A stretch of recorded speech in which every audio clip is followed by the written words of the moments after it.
Welcome to our channel FYI by TKS, The Knowledge Store. Presents. रात का सन्नाटा और एक कच्ची सड़क।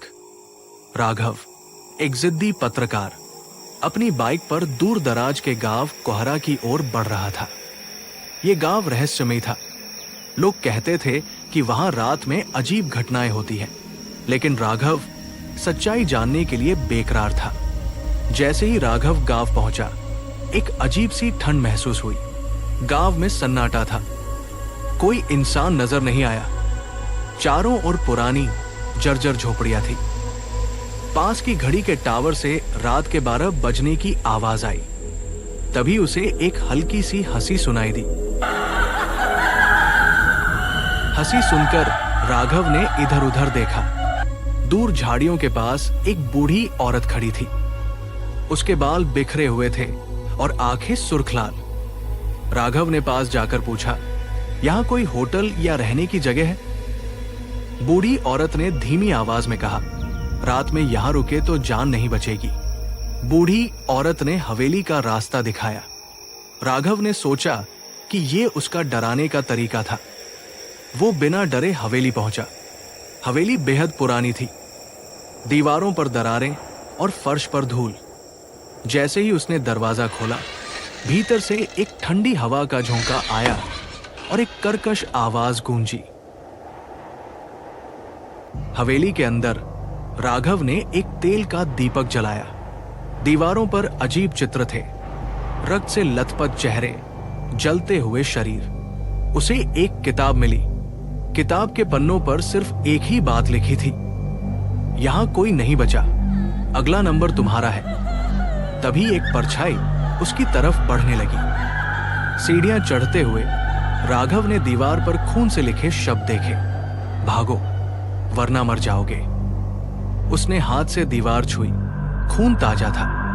अचानक उसके पीछे किसी ने ठंडी सांस भरी। उसने पलटकर देखा, लेकिन वहां कोई नहीं था। वो डर के बावजूद छत तक पहुंचा। छत पर सिर्फ धुंध थी, लेकिन धुंध के बीच उसे कई परछाइयां घूमती दिखी। उनमें से एक ने उसकी ओर इशारा किया। तुमने यहां कदम क्यों रखा? गूंजती हुई आवाज आई। राघव का दिल तेजी से धड़कने लगा। उसने पूछा, तुम कौन हो?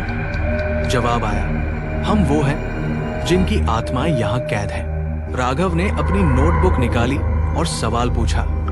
परछाई ने कहा, यह गांव कभी खुशहाल था, लेकिन एक तांत्रिक ने यहां काला जादू किया। उसने अपनी ताकत बढ़ाने के लिए गांव वालों की बलि दी। उनकी आत्माएं मुक्त नहीं हो पाई और इस जगह को शापित कर दिया। यह सुनकर राघव का डर और बढ़ गया।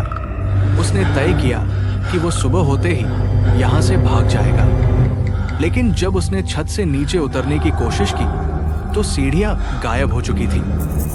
हवेली अब एक भूल भुलैया बन चुकी थी। हर दरवाजा उसे वही लौटा देता जहां से वो चला था। भटकते हुए राघव ने एक बड़ा दरवाजा देखा। दरवाजा खोलते ही उसने देखा कि यह तांत्रिक का कमरा था। कमरे के बीचों बीच एक त्रिकोणीय चिन्ह बना था, जिसके चारों ओर खोपड़ियां रखी थी। दीवार पर लटकी तांत्रिक की तस्वीर में उसकी आंखें जीवंत लग रही थी। जैसे ही राघव ने तस्वीर की ओर देखा, तांत्रिक की आंखें चमकने लगी। तस्वीर से एक गहरी डरावनी आवाज आई, तुमने यहां आकर गलती की, अब तुम्हारी भी बलि होगी। तस्वीर से खून बहने लगा और वो कमरे में फैलने लगा। राघव घबराकर पीछे हट गया। कमरे के कोने में एक किताब थी। राघव ने उसे उठाया। उसमें लिखा था कि यह गांव तांत्रिक के बनाए जाल में फंसा है। यहां से बाहर निकलने का केवल एक तरीका है, उसके शाप को तोड़ना। लेकिन शाप तोड़ने के लिए उसे तांत्रिक का सामना करना होगा। तभी दरवाजा बंद हो गया। कमरा हिलने लगा। हवा में अजीब मंत्र गूंजने लगे। तस्वीर से तांत्रिक प्रकट हुआ। उसका शरीर धुने जैसा था, लेकिन उसकी आंखें आग की तरह जल रही थी। उसने कहा, तुम मेरे खेल का हिस्सा बन चुके हो, अब भागने की कोशिश मत करो।